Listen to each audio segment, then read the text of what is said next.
About the Predator? Well, yeah, just about every stage boss is a predator. You kill more predators in this game than the Predator kills people in the movie. If that's all you do is hunt down predators, then the Predator isn't really a predator, it's prey. And doesn't he look familiar? He looks just like the Ninja Turtles in the first Turtles game. Anyway, he's the easiest boss in the history of gaming. You go over here and just keep attacking him. He'll never come and hit you, not once. Keep doing that, and that's it. Did they even test this game before they released it? Even worse, if you press any button while paused other than start, you will self-destruct. This can be handy if you find yourself stuck somewhere due to faulty game design. Like here, I'm stuck in the damn rocks. So rather than working out the bugs, they decide to include a suicide button. You can never tell what's background and what's not. Right here, I can fall through the grass just because it's a darker green. Could they just make it black like the background so it actually looks like a hole? There's no clear indication what you can step on and what you can't. Gotta get away from the grenade! I didn't know I would go through this platform. You're kidding me! You can fall through the walls? That's like if you could fall through the staircase in your own house. Look, the bird got stuck. This game is so messed up, even the enemies can't play it. You gotta be kidding me. All of a sudden, it looks like I'm playing a completely different game. Arnold is much bigger now, and would you believe they call this section of the game Big Mode? How creative. So now he's wearing green? Aw, maybe because pink wouldn't stand out as much from the purple background? As if this game has standards all of a sudden. Watch out for the bubbles. How could bubbles kill you? Maybe when you're so masculine, little sissy things like bubbles become your kryptonite. All you do is tap buttons. There's a few different kinds of punches you can execute, like a hook, a straight punch, or an uppercut. And I have the manual which tells me keeping your distance, hitting up and 2 does a straight punch, down and 2 does a hook, and standing close, the 2 button alone, or up and 2 does an uppercut. Now, I find that none of that works, so I just tap buttons. The worst thing about it is how you move.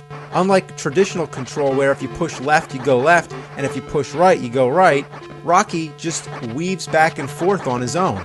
It doesn't make any sense at all.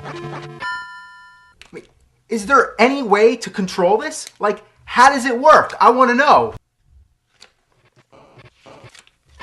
To move your player about the ring does not really require any specific buttons for execution. It requires the right situation because your player will be prohibited from moving unless you satisfy these conditions. If you're on the offense and attacking freely, your player will move according to the direction of your blows and can be guided to the left, right, or forward, backward with your D button.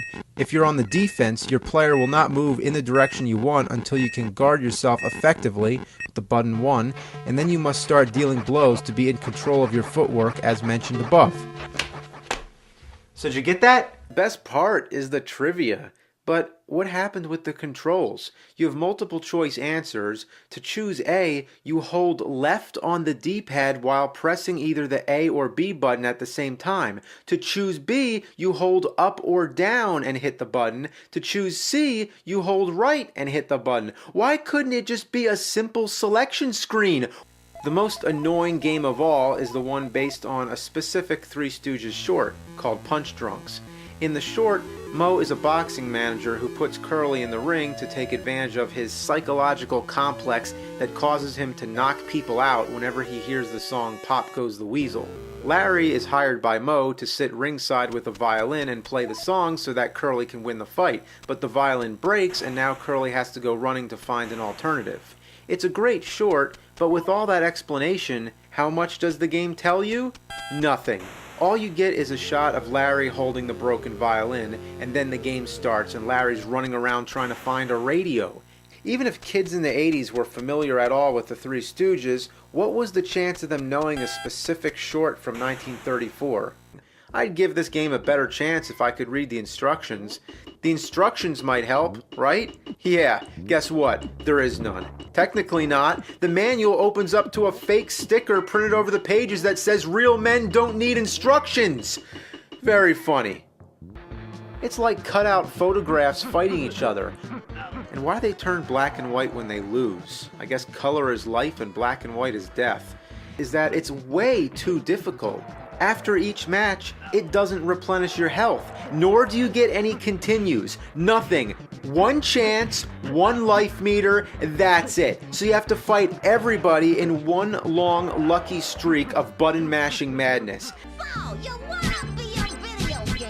As the game begins, you're walking around collecting atoms. That's it. There's some enemies to kill, but not many, and they don't move. Basically, all you're doing is getting the atoms, much like flying through the rings in Superman 64. About these atoms, you'd think it would be easy. Couldn't you just walk through them? Like Sonic or Mario going through coins or rings? No, you can't. To move, you're not allowed to simply hold the D-pad or joystick in that direction. No. You have to painstakingly turn yourself from a standstill and then move in the direction you're facing. When trying to do something as simple as getting the items is a chore, then you really have a problem. Worse when you're trying to jump on enemies. Every time you leap, the camera goes into a downward angle. In fact, you can't control the camera at all. It usually locks into whatever direction you're facing, which may have seemed self-explanatory to the developers, but 3D games don't work that way. You need to control the camera, and whenever you get hit, the camera spins around to face you, which only causes you to get disoriented and get hit again. It would be just as much fun to sit in a swivel chair while someone spins you around and keeps punching you in the face. Overall, this game just feels unfinished. And what I really mean is that it's like it was barely started at all. I thought this was a prototype of some sort, not an actual finished game that got released in stores. It's a pile of junk.